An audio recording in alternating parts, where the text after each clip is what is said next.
Hello everyone, good evening. Welcome to Provision AI Training Center. So already మీకు నా thumbnail చూస్తే మీకు అర్థమయ్యే ఉంటుందండి. సో ఈరోజు మనం దేని గురించి డిస్కస్ చేస్తున్నాం. సో నా ఇంటెన్షన్ వచ్చేసి ఏ కన్సల్టెన్సీస్ని బ్లేమ్ చేయడం కాదండి. నేను ఏంటంటే సో చాలామంది నన్ను అడుగుతున్నారు, సార్ మాకు ఇట్లా బయట ఇట్లా ఆఫర్ ఇస్తున్నారు, నా ఇన్స్టిట్యూట్ చాలామంది వస్తారండి. సో ఇట్లా ఆఫర్ ఇస్తున్నారు సార్ ఏమంటారు. సో అందులో కొంతమంది డిటీన్ అయిన వాళ్ళు ఉన్నారు, ఫెయిల్ అయిన వాళ్ళు ఉన్నారు. ఓకే, సో అవుట్ ఆఫ్ 100లో 10 మెంబర్స్ వాళ్ళ క్యాపబిలిటీని ప్రూవ్ చేసుకుంటారండి. సో దాని గురించి ఏం చెప్తే అందరూ అవ్వాలని ఏం లేదండి. ఓకేనా. సో ఒకసారి మనం బ్యాక్ డోర్ నుంచి వెళ్ళాలనుకుంటే, సో ఇప్పుడు మీరు అబ్జర్వ్ చేశారు ఆర్కిల్. ఓకే, ఆర్కిల్లో మనకు ఆల్మోస్ట్ 30,000 ఎంప్లాయీస్ని తీసేశారు. సో ఆ 30,000 ఎంప్లాయీస్ తీసేసింది ఎవరు జెన్యున్ ఉన్న వాళ్ళని కాదండి. ఈ లాక్డౌన్ టైంలో ఎవరైతే ఉన్నారో లైక్ లాక్డౌన్ టైంలో డ్యూయల్ ఎంప్లాయ్మెంట్ చేసుకుంటూ ఉన్నారు అండ్ ఫేక్ ఎక్స్పీరియన్స్ సర్టిఫికేట్స్ పెట్టుకొని, ఓకే, జాబ్ సపోర్ట్ తీసుకొని, okay, and so different kind of అండి లైక్ ఫేక్ రిలేటెడ్ బ్యాక్ డోర్లో ఎవరైతే వెళ్ళారో సో వాళ్ళని ఫిల్టర్ అవుట్ చేశారండి. సో అది కూడా ఎందుకు ఇన్రోల్ చేయాలంటే వాళ్ళ ప్రాజెక్ట్స్ని బట్టి వాళ్ళు ఆ ప్రాజెక్ట్స్ అయిపోయేదాకా ఉంచేసి ఇప్పుడు రీసెంట్గా తీసేశారండి. సో అందులో ఒక 10% జెన్యున్ పీపుల్స్ కూడా ఉన్నారండి. సో 90% ఏంటంటే ఈ ఫేక్లో ఫిల్టర్ చేశారనమాట. సో నేనేం చెప్తున్నానంటే బ్యాక్ డోర్ వెళ్ళే బిఫోర్ ఏంటంటే జస్ట్ చూడండి, సో ఫస్ట్ ఆఫ్ ఆల్ మీ దగ్గర అమౌంట్ తీసుకుంటారండి. సో అమౌంట్ తీసుకొని ఫస్ట్ ఏం చెప్తారంటే 1 month salary or 3 months salary payment చేస్తాను. ఎస్, పేమెంట్ చేస్తా అని చెప్పండి. ఓకే, వన్స్ మీకు జాబ్ వచ్చిన తర్వాత బిఫోర్ మాత్రం ఎవరు పే చేయకండి. ఫస్ట్ ఎవరు పే చేయొద్దండి. సో పే ఎప్పుడు చేయాలంటే మీ చేతికి ఆఫర్ లెటర్ వచ్చిన తర్వాత. ఓకే, సో ఫర్ ఎగ్జాంపుల్ ఒక 1 lakh అన్నారండి. సో 1 lakh ఏం లేదు, 1.5 2 lakhs అంటారు. సో మీరు ఒక ఇనిషియల్ అమౌంట్ ఒక 10,000 వాళ్ళకి పే చేయండి. ఓకే, 10,000 పే చేసిన తర్వాత రిమైనింగ్ అమౌంట్ నేను 3 months కంప్లీట్ అయిపోయిన తర్వాత నేను పే చేస్తానని చెప్పండి సింపుల్. ఇఫ్ వాళ్ళు దానికి అగ్రి అయితే దెన్ యూ విల్ సర్వైవ్ అండి, మీరు సర్వైవ్ అవ్వగలుగుతారు. ఎందుకంటే మీరు లోపలికి వెళ్ళిన తర్వాత మిమ్మల్ని ఎవరు పట్టించుకోరండి. అమౌంట్ తీసుకుంటారు బట్ లోపలికి వెళ్ళిన తర్వాత మిమ్మల్ని ఎవరు కూడా పట్టించుకోరండి, గుర్తుపెట్టుకోండి. సో అది మీరు లోపలికి వెళ్ళిన తర్వాత మీరు ప్రూవ్ చేసుకోవాలి. సో బయట పుష్ చేయడం పెద్ద విషయం కాదండి, లోపల మీరు గెటిన్ అవ్వాలి.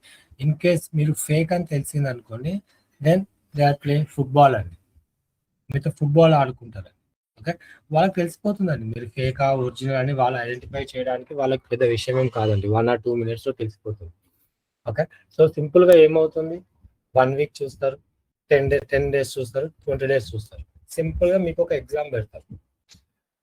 సో ఎగ్జామ్ పెట్టేసి ఏం ఎగ్జామ్ పెడతారంటే మనకు కేటీ ఎగ్జామ్ అని పెడతారండి.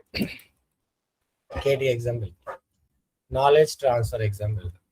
మీరు ఈ నాలెడ్జ్ ట్రాన్స్ఫర్ ఎగ్జామ్లో మీరు పాస్ అయితేనే దెన్ మీకు ఫర్దర్గా మూవ్మెంట్ అనేది కంటిన్యూ అవుతుంది.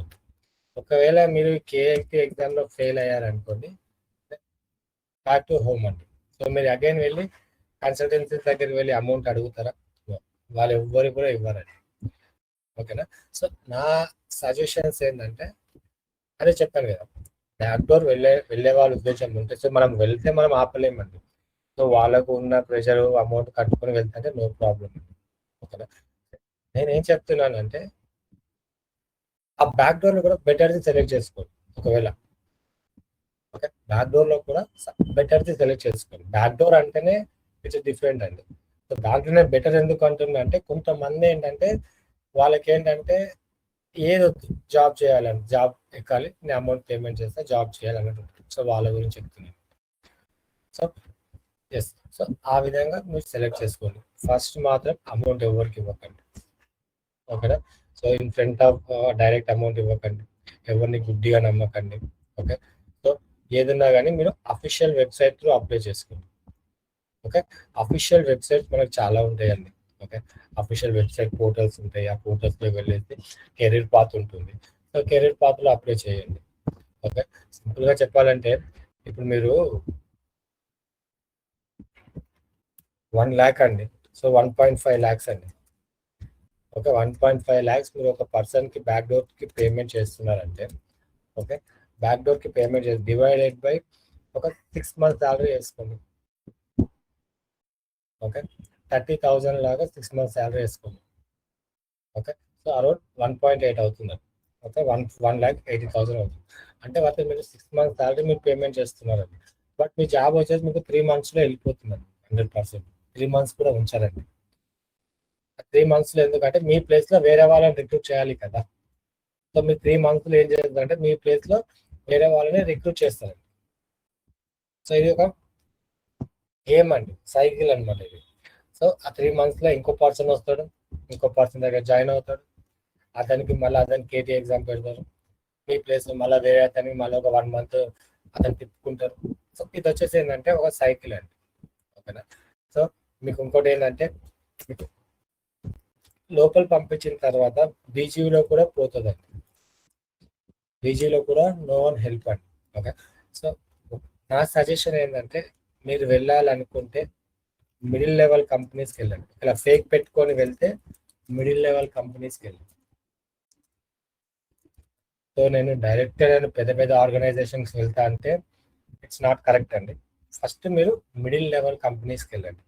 సో మిడిల్ లెవెల్ కంపెనీస్కి వెళ్ళి అక్కడ ఒక 6 months అక్కడ మీకు వెరిఫికేషన్ ఏముందండి, ఓన్లీ మెయిల్ వెరిఫికేషన్ ఉంటుంది.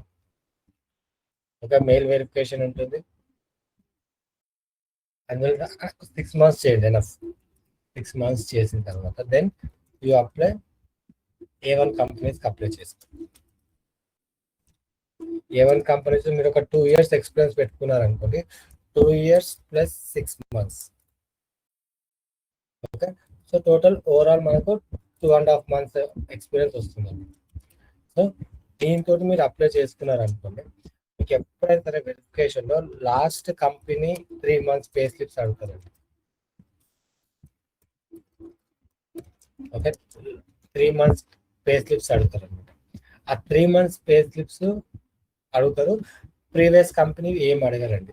Last 3 months pay slips and PF account అడుగుతారు. సో అంతేనండి వాళ్ళు అడిగేది పెద్ద ఆర్గనైజేషన్తో. ఎప్పుడు కూడా నేను డైరెక్ట్ కొండ ఎక్కుతానే ఉండొద్దండి, కొద్దిగా ఎక్కండి. మన దగ్గర లూప్ హోల్స్ ఉన్నప్పుడు మనం కొంచెం తగ్గాలండి. సో డైరెక్ట్ నేను పెద్ద కంపెనీకే వెళ్ళిపోతా అంటే అది కరెక్ట్ కాదండి. మీరు తప్పు అనుకోకండి. సో ఏదైనా బయట నేను రియాలిటీ ఎలా ఉందో నేను యాక్సెస్ చెప్తున్నాను. సో ఎందుకంటే అమౌంట్ కట్టి మీరు వేస్ట్ అవ్వడము అంత పర్ఫెక్ట్ కాదండి. ఓకేనా. ఒకసారి మీరు వెళ్ళే ముందు 1కి 2 సార్లు ఆలోచించుకోండి. సార్ నేను ఫస్ట్ ఇనిషియల్ అమౌంట్ ఒక 10,000 పేమెంట్ చేస్తాను. ఓకే సో మీరు బ్యాక్ డోర్ చేస్తున్నారు కాబట్టి హెచ్ఆర్ వాళ్ళతో మీకు కాంటాక్ట్స్ ఉంటుంది కదా. సో నేను ఫస్ట్ ఒక 3 months నేను వర్క్ చేస్తాను. సో 3 months తర్వాత నేను పోస్ట్ డేట్ చెక్ ఇస్తాను మీకు. నేను అందులో 90 days నేను సర్వైవ్ అయితే మీరు చెక్ వేసేసుకోండి. 90 days అయితే చెక్ వేసేసుకోండి. దానికి వాళ్ళు యాక్సెప్ట్ చేస్తే దెన్ మీరు ప్రొసీడ్ అవ్వండి. 90 days పోస్ట్ డేట్ చెక్ వేసిస్తా అని చెప్పండి. ఓకే పోస్ట్ డేట్ చెక్ వేసిస్తా అని చెప్పండి. ఆఫ్టర్ 3 months తర్వాత తీసేసినా పర్లేదండి, ఎందుకంటే మీకు ఓవరాల్గా మొత్తం పోతే మీకు ఒక హాఫ్ అమౌంట్ లాస్ అవుతుంది అంతే. ఓకే సో మీరు మొత్తం అమౌంట్ లాస్ అయ్యే బదులు హాఫ్ అమౌంట్ లాస్ అవ్వడం బెటర్ కదా. సో నా సజెషన్ ఏదైనా బ్యాక్ డోర్ అసలు ఎంకరేజ్ చేయనండి. ఈవెన్ నా స్టూడెంట్స్ కూడా నేను ఒకటే చెప్తాను. ఓకే నా స్టూడెంట్స్ కూడా నేను చెప్తానంటే ఫస్ట్ వాళ్ళకు కూడా నేను బ్యాక్ డోర్ అసలు ఎంకరేజ్ చేయను. ఎవరు కూడా బ్యాక్ డోర్లో నేను పంపించాను. వాళ్ళ గ్యాప్ ఉంటే ఫేక్ ఎక్స్పీరియన్స్ సర్టిఫికేట్ ఇస్తాను. ఓకే నా ప్రొసీజర్ ఎలా ఉండదు, ఫేక్ ఎక్స్పీరియన్స్ సర్టిఫికేట్ ఇచ్చేసి మీరే జాబ్ ట్రై చేసుకోండి. నేను ఇంటర్వ్యూ వరకు నేను సపోర్ట్ చేస్తాను. అంటే ఇంటర్వ్యూ అంటే ప్రాక్సీ కూడా కాదండి. ఓకే ప్రాక్సీ కూడా కాదు, వాళ్ళకి interview confidence level A type of interview questions అర్థం నేను అందులో పర్ఫెక్ట్ చేస్తాను. ఓకే అందులో వాళ్ళు పర్ఫెక్ట్ అయ్యారనుకోండి దెన్ నో ప్రాబ్లం. అందులో వాళ్ళు పర్ఫెక్ట్ అయ్యారనుకోండి నో ప్రాబ్లం. సో వాళ్ళు బయట ఒక 1-2 days లేట్ అయినా కానీ లోపలికి వెళ్ళి ఈజీ సర్వైవ్ అవుతారండి డెఫినెట్లీ. ఓకేనా డెఫినెట్లీ వాళ్ళు లోపలికి వెళ్ళి డెఫినెట్ సర్వైవ్ అవుతారు. ఏదో మీరు ఒక 10 PDF ఫైల్స్ 10 PDF ఫైల్స్ చదువుకొని లోపలికి వెళ్ళి సర్వైవ్ అవుతా అంటే అది కాలేరండి. ఓకేనా సో ఫైనల్ కంక్లూజన్ ఏంటంటే బీ అవేర్ ఆఫ్ ఫేక్. ఓకేనా బ్యాక్ డోర్ జాబ్స్ అండి, fake and back door job. Amount ఎవరికి ఊరికే రాదండి, ఓకేనా. సో కష్టపడితే అమౌంట్ వస్తుంది. మీరు బ్యాక్ వర్క్ అని చెప్పేసి వాళ్ళ దగ్గర వీళ్ళ దగ్గర ₹2, ₹3 ఇంట్రెస్ట్ లెక్క తెచ్చుకొని మీరు అమౌంట్ కడతారు. సో దానికి ఒక వాల్యూ ఉండాలి, ఓకేనా. సో అమౌంట్ అనేది వేస్ట్ చేసుకోకండి, ఇప్పటికి 2 సార్లు చెప్తున్నాను, ఓకేనా. సో బెటర్ది చూస్ చేసుకోండి, ఓకేనా. ఓకే, మీకు ఏమైనా క్వశ్చన్స్ ఉంటే నా నెంబర్ అనేది కింద మీకు డిస్క్రిప్షన్లో ఉంటుంది. నా యూట్యూబ్ ఛానల్లోకి వెళ్ళండి, ఇంకా అందులో మీకు చాలా వీడియోస్ పెట్టామండి బ్యాక్డోర్ జాబ్స్ గురించి, ఓకే. సో ఇంకా ఎవరికైనా ఏమైనా ఇన్ఫర్మేషన్ కావాలంటే గ్రూప్లో ఉన్న నా నెంబర్కి పింక్ చేయండి, ఓకే. Thanks for watching.